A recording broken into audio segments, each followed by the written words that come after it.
Well, here we are. We have made it to day 5, and I am blown away. I should have worn a helmet so that when you guys blew my mind, I didn't make a mess all over my office.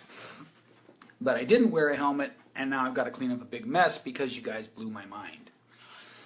So, what can I say except wow? The level of sharing, the level of camaraderie, which I was not expected. The level of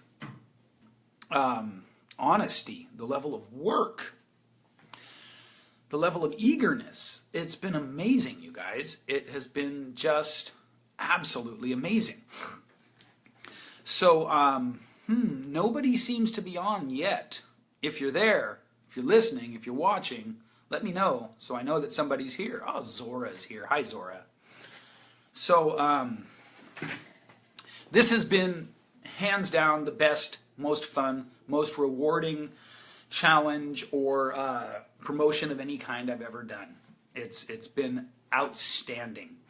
And I think that's down to you guys and the level at which you just dove in and have gone for it with this content. It's really true what I have said. Hey Martin, how are you? What I have said in the past, that the more you guys engage, the more it fires me up. I learn more. I raise my level of delivery for you, and great things happen.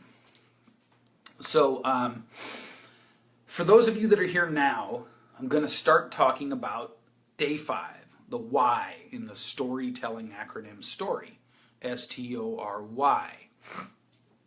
And so this one is really important because this one sort of ties all the rest together, or they feed into it depending on how you look at it. And the Y stands for be yourself. Be Y-O-U-R-S-E-L-F. Be yourself. Now, that may sound like a dismissible, sort of offhand comment, but it's not. Martin asks how it's going. It's going fantastic. Thank you. It's going very good, my friend. I just have to remember to drink plenty of water while I'm presenting because I get so energetic that I tend to dry myself out a little bit. So, what do I mean when I talk about being yourself when you're presenting? If you'll permit me, I will once again refer back to an example from my own book. And by the way, we've got 6 copies of my book that we're going to figure out a promotion to give away to 6 of you. Kathy Bigelow has graciously offered to help with that. And so she and I will be figuring out how to send 6 of you copies of the book and what we will require in order for you to get them. So in the book, you know, I wrote it as a bloodletting. I did not write the book actually with my mind on the effect it has had on other people. I hoped, naturally, right? You write your whole life story out like that. You naturally hope that someone will connect to it. It'll serve people, and it has. I just got a message 2 days ago from a guy who just sent me, connected with me, and said, "Hey, I just reread your book over the weekend. Thank you so much. It means so much to me that you had the courage to write it." Again, I don't say this to brag. I really don't. I say this so that you will understand that I believe the reason it has the ability to connect with people so powerfully is because I was very much myself in the writing of the book. And it wasn't easy. I didn't know how to do it at first. And so what I did in the beginning was I set out to sound like my favorite authors. Now, in this super busy, super noisy internet space, where we are trying to come across and connect with people through a genuine, transparent, and authentic representation of who we actually are, being able to, the tendency to accidentally sort of veer toward the style of someone that we like or that, you know, we connect with is very real. So how do we achieve, I should say, being ourselves. Well, in the book, after trying and failing for what totaled about 250 pages, which in those 250 pages, there were probably attempts at sounding like 5 of my favorite authors. You know, first I sounded like Steinbeck, then I sounded like Mark Twain, and then I sounded, hi Veronica, then I sounded like Kurt Vonnegut Jr., then I sounded like Ken Kesey. All of these people who had profoundly impacted me with their writing style and their storytelling, and yet I was really stuck. I was really stuck because I could feel that it was derivative, right? I could feel that what I was doing was not me. And at some point, I decided on the mantra to create the story. The mantra was, tell the story not as the hero and not as the victim. See, my dog obviously agrees. Sorry. She's frisky and she speaks her mind. So it was really important for me to take that perspective, right?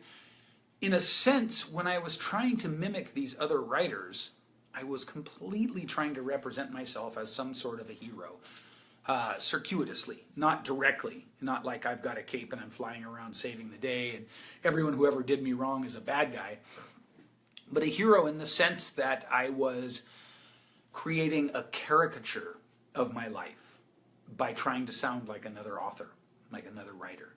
I hope that makes sense. The parallel in the online space is that we will go to this guru or that highly successful person or this teacher or that implementer or whatever, and we will look and we will say, oh, I'd better do things the way they're doing them because it obviously worked for them and I resonate with them. I will tell you that is not enough, okay? In fact, striving to be your authentic self, and we're going to talk about authenticity in a minute, in this crowded, noisy world is crucial, okay? Pseudo-me, Martin says. Yeah, pretty much. So being the real me and not the pseudo-me is both crucial and very, very challenging. It takes nuance and it takes attention all the time, not just once, right? Hi, Kay. So if you want to be able to show up as who you really are, you're going to have to put consistent energy and attention over time into that process. And in this world that we're in, it's going to be something you're going to have to keep coming back to as a home base because it's so noisy. That's why one of my goals is that you don't sound like me. I don't want you to sound like me, right? I want to show you these principles that underpin coming across in a transparent, real, authentic way. And I mean that very seriously. I'm very committed to that. It's very important to me that if you work with me, you don't, like, no one can ever see that I trained you. Does that make sense? No one can ever look at you and go, oh, yeah, I recognize that. That's the Manny Wolf style of speaking, writing, communicating. No. For Kay, it's going to be the Kay Newman style. For Martin, it's going to be the Martin Anker Jensen. And I know I butchered the way the pronunciation would be over there in Denmark, Martin. My apologies. You get the point, though. For Veronica, it's going to be the Veronica Crystal Young style. It's going to be you. We just need to figure out how to draw that out. And that's what the why in the STORY acronym is all about. So, having said all that preamble, having given you all that tantalizing promise that you're going to just somehow come out as your true self, how the hell do we get there? How the hell do we get there and do that? Well, let's start by dispelling the myth of authenticity. Another reason I have to drink so much, guys, is because it's allergy season over here. And every year when allergy season kicks in, it starts, guess where? Right in the bottom of my throat. Martin, I love it. Martin's already suing me ahead of any infringement that might happen. So let's stop for a second, because we're about to get into the juicy, juicy goodness of it, and let me know, preferably with the little floating emojis, let me know that you're with me so far. Let me know that we're ready together to get into this. Or say something in the comments or whatever. I prefer the instant gratification of the little thumbs ups floating across the screen, if I'm being honest. But let me know some way. Engage with me here. Let me know that we're doing it. One little heart, really? How about a whole bunch of them? Just like blow it up for me. Boom, boom, boom, boom, boom, boom, boom, boom. All kinds of things just floating across the screen. Let's see them, guys. Come on. Like I'm actually asking you to participate here and engage. And I'm getting like, the name butchering. I'm getting one at a time. Are we tired? I mean, I know Martin is, because it's Denmark, it's 9 hours later. It's late for him. The rest of you guys, I'm not sure you have any excuse not to be blowing up the little happy emojis. But I'm moving on. So, there we go. Yes, of course. Took a little prodding. This is like when I used to play in a band, and I'd get the audiences that were sort of stubborn and reluctant to get into it, and I would just require them to. I would just tell them, either you get into it or we're going to force you to get into it. So, what do we mean by be yourself? Well, be yourself is most commonly confused with be authentic. And here we go. We're going to beat up on this idea of authenticity a little bit, okay? Hi, Violet. And we're going to use the example of speaking in public. Now, about 90% or more, 95% of people don't ever want to speak in public. It is terrifying. You probably have heard the statistic that it's ranked among the greatest human fears of all time. Talk about your broader themes of human experience. Not speaking in public is one of them. But that's not for you guys, is it? Nope, because you are the brave few. You are the crazy few. You're my people. That's who you are. Good morning, Violet. Mercy K suggests that I pull my famous brand pants move. That might stir up the energy. Yeah. Oh, band pants move. Yes. No, I think I'll pass, Mercy. I think that's a lot more attractive on a 30-year-old who's wearing bright orange camouflage pants. More on that later, perhaps. We'll see. So, anyhow, getting back on task, Mercy really threw a hitch in my wagon there. When we're talking about being yourself, we are not talking about this overused sort of common version of authenticity. Because the fact is that if we were being authentic prior to getting on stage, most of us wouldn't get on stage. The authentic us doesn't want to go speak, right? It's scary. And then, of course, 2 minutes in, the authentic us loves it, because once you feel that level of acceptance and adulation and energy, then it becomes sublime. But authentically, in the beginning, we'd rather not. So I don't want authenticity from you. I don't want you to strive for authenticity, because I argue that you cannot go directly after authenticity. I argue that you can no more just choose to be authentic in the way that it's commonly used, especially in marketing, than you can just choose to be taller or a different, I'd say a different gender, but that's an option these days. But like you couldn't choose to be a different race or something like that, right? You can't just be authentic. Incidentally, you can't just be happy. That's a common misconception as well. Happiness and authenticity are both byproducts of consistently doing certain things. So this is where it gets important. This is where all the playful banter sort of falls away and we get down to it, right? Happiness is a byproduct of doing things that fit a matrix grid, doing things that you're good at, that challenge you, that create a reward for you, and that allow you the opportunity, I should say, to access flow state. These things are what create happiness, simply speaking. Authenticity, similarly, is a byproduct. And it's a byproduct of three things. So be ready for this, okay? Self-awareness, courage, and vulnerability. Self-awareness, courage, and vulnerability. These three things, when incorporated as an ongoing part of our daily experience of life, create the state other people perceive as authenticity.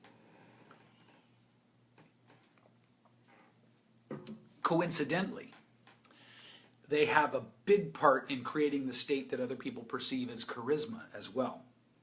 And charisma is something you definitely want as a speaker, as a storyteller.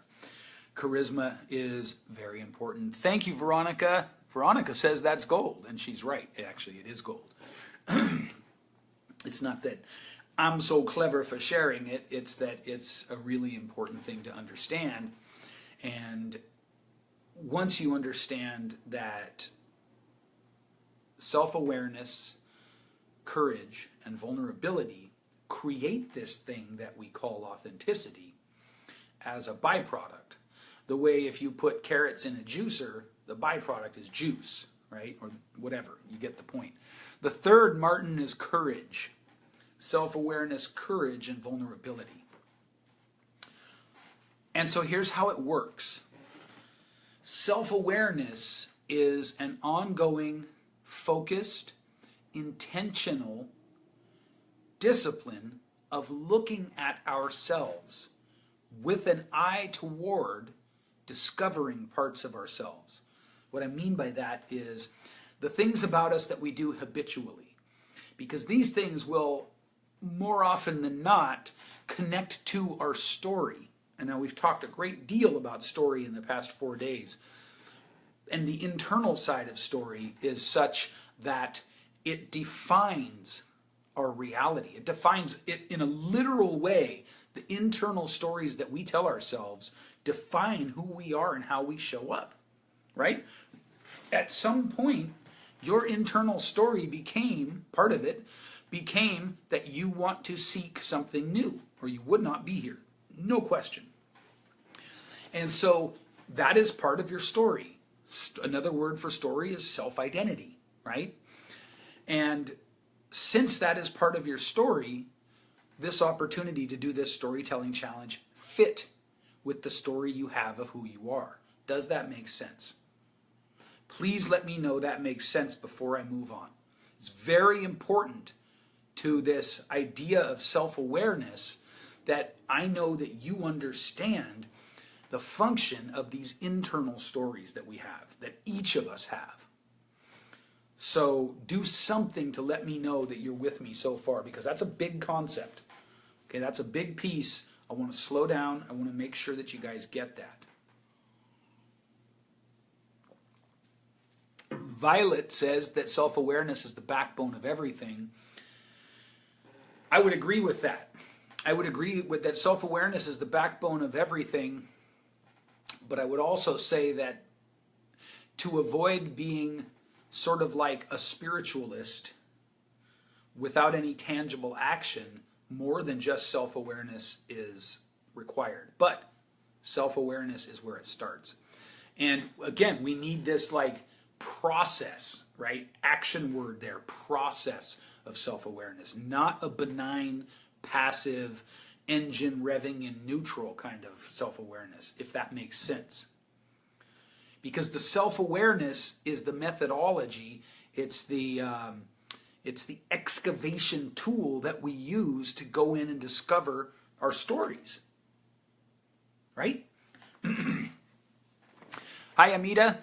Okay, it looks like you joined again. Well, I'm just glad you're here. So let me say that again. Self-awareness is the excavation tool. It's the sonar. It's the device with which we search in the stories. Veronica says she always struggles with how much to share about her life. Veronica, we're going to talk about that. And there's also, I want you to stick around to the end, because I told you guys yesterday that I've got a very special kind of an offer for you guys who are really connecting to this work. And part of that offer will definitely address that, Veronica. Okay? So, self-awareness is, think of it any way you want, whatever analogy you want. If the stories that shape us are inside of us, then self-awareness is the tool with which we go within to find these stories. And it has to have a quality to it of searching, right? It's got to be proactive. It's got to have movement in it. It can't be passive. It's very crucial to understand that. Then, once we understand that, and we've gotten to that point where it's like part of our mind has been trained to reflect, to search within. Then we need courage, right? And why do we need courage? Because we're going to find parts of ourselves that we're not comfortable with. Doesn't even matter, like the courage that you guys have already shown in writing your stories, just blows me away. So, let me take a minute here. So, we're going to need courage to lean into the uncomfortable places. Okay, this is essential too. If we do not have the courage to lean in, we will experience the self-awareness as sort of just having blind spots, if that makes sense, right? We'll just sort of self-awareness glance past certain parts of ourselves that we're not ready to sort of pay attention to. And our self-awareness wants to have the outcome of finding and leaning into those places courageously. You know, what's one I can share with you? I'll share with you this. As a result of, there were only really 4 ways that I could reliably, when I was young, get attention from my mother. And one of them was, so here they were. It was the way I spoke. It was the way I could draw. It was the way that I looked, so my appearance. She got a lot of like social validation out of having this little child who everyone found so attractive to look at. And so because I had to rely on that so heavily to get her attention, it really led to me having a lot of years of sort of being a vain, and this is not even talking about the depth of the issue, but like a vain kind of a peacock, right? And that led to a long period of not understanding how to respect women, because I was so vain and I was so like just flashy, and as a result, I got a lot of attention. And you know, any red-blooded boy who's getting attention from girls, you can kind of predict where that goes, especially with no parental guidance. And so some of the things that I did, I'm really, it's not my story anymore that I'm not proud of them, but for a long time it was like, wow, I'm not proud of that at all. And I had to lean in, because what I did was essentially womanizing.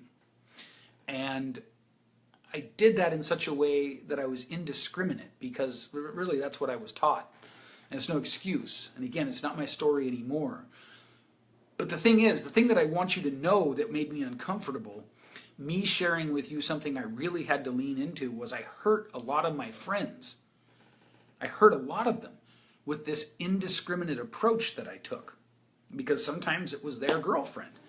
And, you know, that's great talk for a locker room, but it's something I'm not proud of at all. But again, see, it's not my story now, because I was able to find it, I was able to lean into it, and then we come to the next piece. I know, Martin, I know, I remember your video, and I knew that we had a connection there.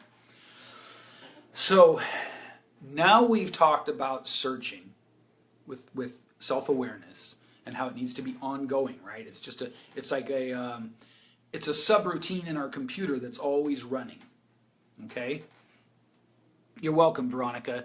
There is power in the truth. It's absolutely liberating. Hi, Kat. Welcome. So, then we find areas about ourselves that, let's put it in a way that's proactive. Let's don't say they're bad. Let's say you're going to find areas about yourself that are sort of embedded in your overall story that simply no longer serve who you are and the direction you're going. That's a good way to put it, right? It's not that we judge these parts of ourselves. See, I used to judge that. First, I was sort of lionized by my friends for being so like good with the ladies, right? And it became very empty very quick. And then very shortly after, my life took a major turn, and it led me to stopping all drugs and all alcohol and all dangerous and addictive behaviors all at once. One of the first things I did was I started to examine the way that I treated women and why I would do that when some part of me knew better. And so for a long time I made myself wrong about that. And that's not what we want to do, right? Even the way we frame this process in our minds with the words we use should be supportive, and it should be forward-looking. And that's why I just said, it's not that we're shaming ourselves for these parts of our story that we discover, but instead, we're looking at a process of finding what no longer serves us and being able to lean into it and recreate it as something that serves us by telling a different story.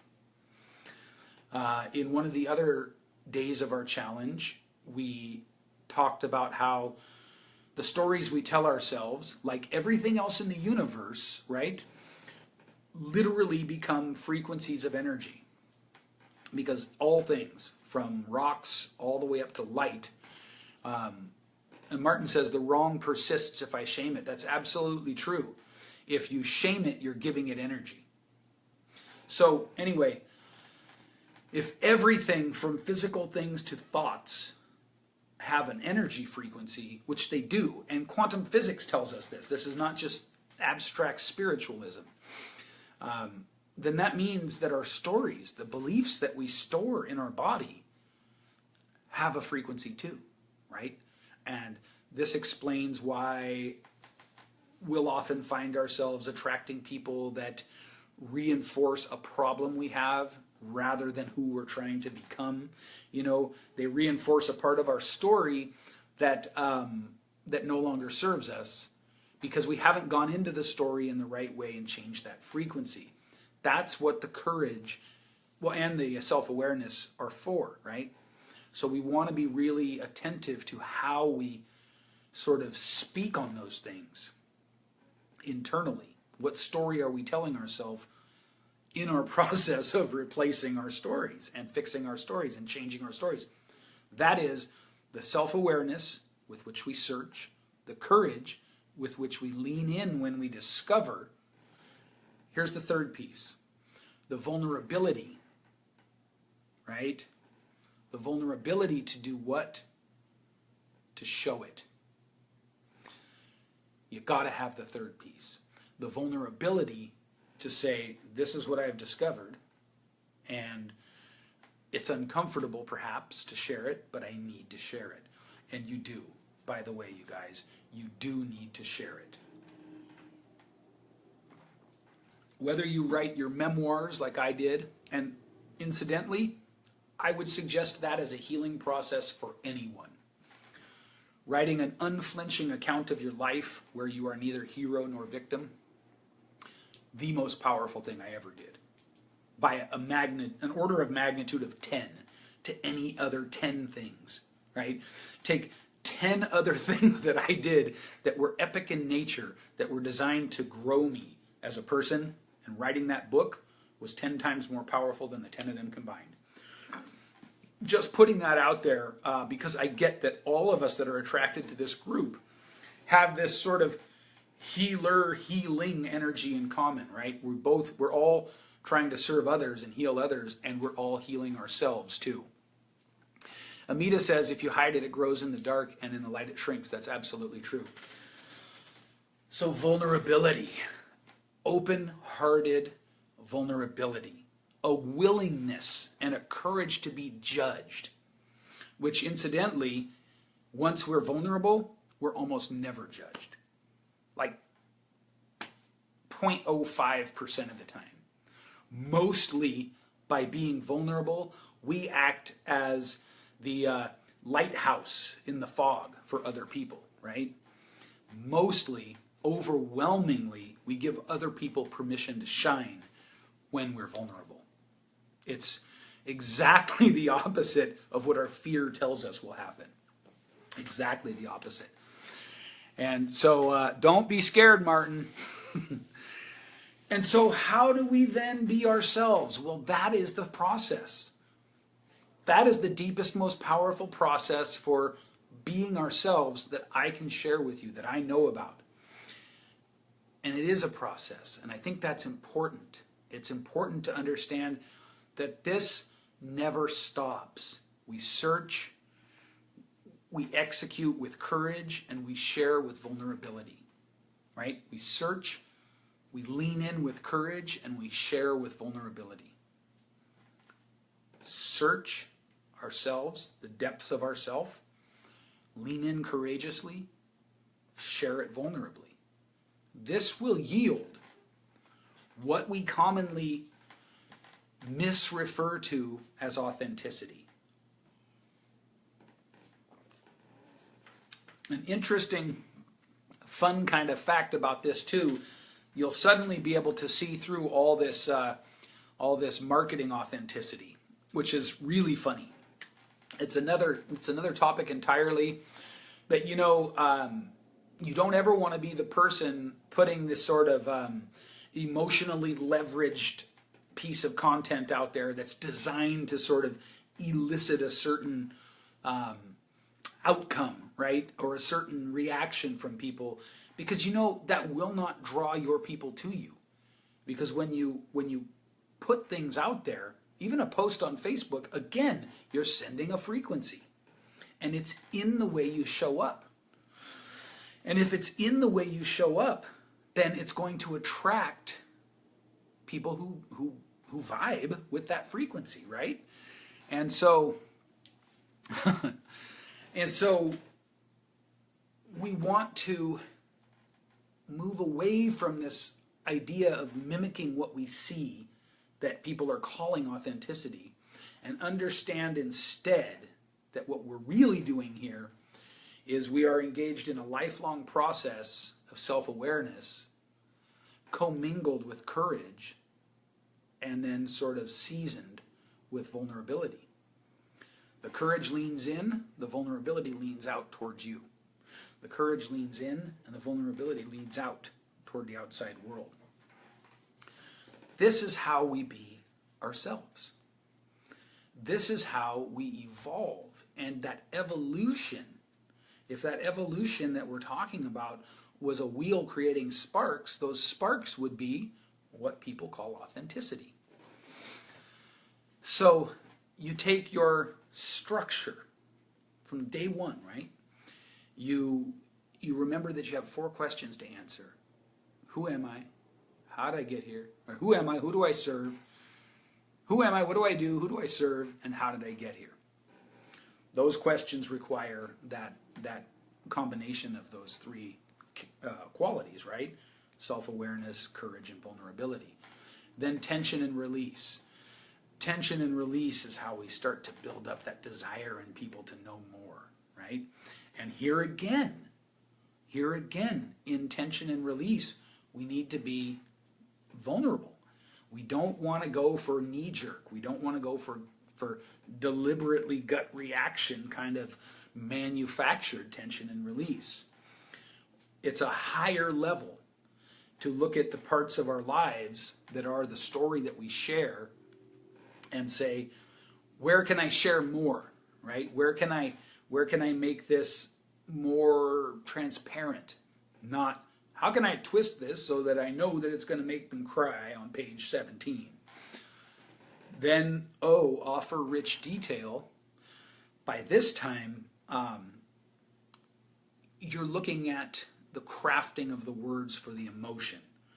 You're looking at the crafting of the words for the emotion, and here again, there's going to be a fine line between doing it in such a way that you're showing up as vulnerable and real and sort of emotionally manipulative. But so far, what I'm seeing from all of you guys is that hasn't been an issue. It's been a lot of just beautiful transparency. Then when we reveal the universals through our specifics, again, with the practice of self-awareness, courage, and vulnerability is going to make that explode. Kay says she would lie to herself to get through. She had to start being truthful with herself to survive. Yeah, well, you know, Kay, I myself have 21 years of sobriety, and that is exactly the distinction that people need to make in order to get sober. It's exactly the distinction, you know. I justified womanizing. I justified stealing. I justified everything as a means to an end to get through. Only when I started being truthful did I realize I could survive. Because I was just going down, down, down, down, down, down, down. Each plane of Dante's hell, right? It's emotional to talk about that, but truthfulness, vulnerability, transparency is what allowed me to come back up the other side. So guys, listen, that is it in a nutshell. You have just had a compressed 5-day version of what I usually teach over a month. Okay, so kudos to all of you. Now, everybody who has registered for this challenge gets a free gift. Every single one of you, beyond the challenge, which only a percentage of us got through, and I understand that. That's how it goes. But I have a brand new subscription service that I teach one concept a week in audio form, one concept a week so you don't get overwhelmed. Now, why is that important? It's important because this stuff takes time, right? As I think you can see, it takes a lot of time to master these communication skills. If you want to be a good public speaker, a good communicator, let's say public speaker, I can send you to 5 trainers right now who can make you good. If you want to be great, you've got to put the time in. You've got to do what my friend calls the hard yards, right? Practice, time, iteration, courage, self-awareness, vulnerability, all of these things. Paying attention to crafting your details. You've got to be able to sort of quickly and easily put in those rhetorical devices. You've got to be able to connect with the crowd before you speak, which is a function of my body language course, or a portion of the course. You've got to be able to use your vocal tonality to evoke and really to cast spells. And that's the vocal tonality portion of what I teach. So you're going to get 1 month free, 1 month just for signing up for this challenge of my audio teachings, one concept at a time, and you have a week to digest it before other concepts. You don't have to do anything to get that, just look for the email. That's all you got to do, okay? It'll be coming. That's for everybody. But what I want to talk to you about is the offer that I put together for those of you who have just been blowing up with this content. And so what I've got for you guys is a 3-month group coaching program.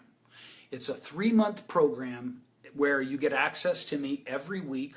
We get on a call, we have assignments, we have homework, and we go through body language, vocal tonality, and storytelling. And here's where it gets cool. Here's where it gets cool. Since you guys have already created a foundation of your story, we will take the whole 3 months and we will work the story you've already created into a fuller story and your keynote speech. But I haven't stopped there. I am so excited about this. This just came to me today, this idea. Once we've got that, after the 3 months of group coaching, I'm going to put you guys into a 30-day accountability and guidance sprint where you're going to get booked to speak at the end of it. So we're going to create your story in more depth and detail. We're going to teach you how to get on stage and mesmerize, dazzle, have the crowd eating out of the palm of your hand. Which, if I might brag for just 1 second, with these things that I teach, body language, voice, and storytelling, I have the crowd eating out of the palm of my hand every time I take the stage. Without exception. If I want a standing ovation, I can get one. Every time. That's what I'm going to give to you. And we're not just going to leave you with the story and your keynote. I'm going to shoot you out of the cannon, right? I'm going to put you in the same 30-day sprint to get you booked that I'm putting people who are going through my whole live event. So here's what I want to do. I didn't prepare any links or any big sales presentation for you other than to say my course is normally $3,000. I'm cutting the price in half for you guys. You're also going to get the free month. As I said, everyone gets that. But some of you are ready. Some of you have just blown me away with your stories. And I know you're here because you want to play a bigger game. Because you want to reach, teach, inspire, and light fires with people, right? So what I want to do is I want you to reach out to me privately if you'd like to know more about the 3-month group coaching. Just reach out to me, PM me. We'll just talk about it one-on-one and see if it's a good fit, okay? And just think, we're going to go through a month of body language, a month of vocal tonality, and another month of storytelling. So by the end of this, you're going to come out with an understanding of why body language and how body language can set the tone with other people before we even speak, right? Before you ever open your mouth, once you understand how body language works, you can set the tone. You can set the tone in the room. It's called pre-framing. And I call it flipping the happy switch in other people. Then we move into body language. Vocal tonality. Vocal tonality is like the secret weapon. Everybody is so focused on content that once you master vocal tonality, you become like the one-eyed man or woman in the land of the blind, in that you have understanding and access to a tool that nobody's paying attention to. And the difference with vocal tonality at your disposal is a difference of night and day when it comes to connection, rapport, trust, persuasion, all these wonderful things that we want from communication. And we're going to work on your story in even more depth. So by the time we're done, you'll have a keynote, you'll have a written story, and then we'll launch you into the 30-day sprint. It's going to be amazing. I know some of you are going to be excited about this, so let's just say this, just PM me. Send me a private message. Let me know if you'd like to talk further about it. And I want to tell you this. Don't let money be the only thing that stops you from this. If it's down to that, talk to me. If we can work something out, we will, because I want to serve you. I want to continue to serve you at this high level. Okay? Violet asks, are the first 4 weeks part of the 3-month program? Are the free first 4 weeks? No, Violet, it's different. The 4 weeks that you get for free is an audio-only subscription service where you just get one little nugget a week. The 3-month program is way more in depth, right? We still only meet once a week, but we're going to be meeting for an hour or more each time, and we're going to be diving deep into these principles. You guys have seen the principles, the power of the principles that underlie storytelling. That's 1/3 of it. When you connect body language and voice to your ability to tell stories, boom, it explodes. You become the kind of person, for lack of a better description, who can make all the heads turn when they walk into a room, if you want, right? Then when you open your mouth to speak, stage fright disappears. worry about whether the crowd will respond to you is gone, because it is neuroscience and it works every time. I can't wait to share this with you guys. Do you have any more questions now? Anyone? He pauses, waiting. So I don't know what the lag time is for live stream, but I'm not seeing any more questions yet. So send me a message if you'd like to know more. And remember, don't let not being able to make the investment in one payment stop you, okay? Don't let that be the thing that stops you. If you want this, I want it for you. If it's possible to make it work, we will, because I would love to continue this, okay? And I know that you will get transformative value out of it. I know for a fact you will. Thank you guys so much. I'm gonna sign off now, go eat a very early dinner, and then I will be available. So send me a message if you'd like to know more. Let's start a dialogue, and let's see what we can build together. Let's see what we can create, transform, and how we can serve. Okay? Thanks, you guys. Thanks so much.